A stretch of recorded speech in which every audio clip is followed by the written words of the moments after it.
personnage, la porteuse de valise, m'a énormément choquée. Tant il ne nous rend pas compte de la radicalité de cette forme d'engagement.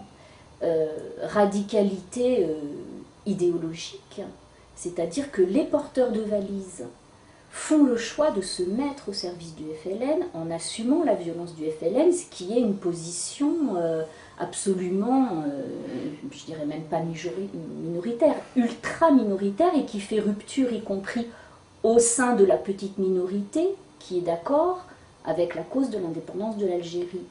Et c'est une fracture très violente entre des gens qui vont défendre, qui vont soutenir la cause de l'indépendance en dénonçant la répression, mais qui veulent garder les mains libres pour dénoncer la violence du FLN, et qui donc ne vont pas se mettre. Et ceux qui choisissent de dire, voilà, nous considérons que la lutte des Algériens, c'est à eux de décider comment ils doivent la mener, et nous nous mettons à leur service. Et c'est un engagement extrêmement risqué, on peut en faire de la prison, et on n'est pas libéré en 62. Les porteurs de valises qui sont condamnés à la prison ne sont pas amnistiés dès 1962, parce qu'ils sont des formes de traîtres à leur pays.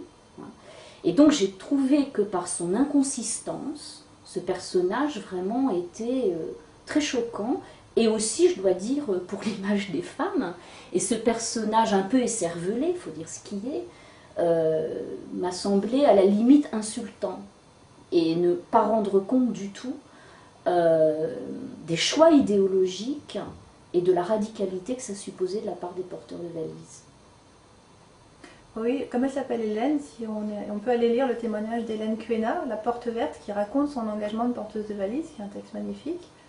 On voit effectivement qu'elles ne sont pas du tout inconscientes, quoique, sans mesurer forcément toutes les implications, l'amnistie, etc.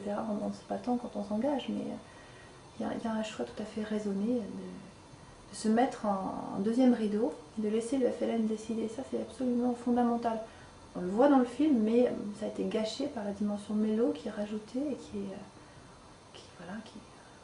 pollue réellement le film, jusqu'à la fin où donc elle meurt, elle explose avec la voiture piégée, et là on est complètement... C'est pas la peine d'ajouter ça pour valoriser le sacrifice des porteurs de valises. Si on veut valoriser le sacrifice des porteurs de valises, aucun n'est mort comme ça, et néanmoins ils ont fait quelque chose d'assez extraordinaire dans les canons politiques et d'engagement de leur époque.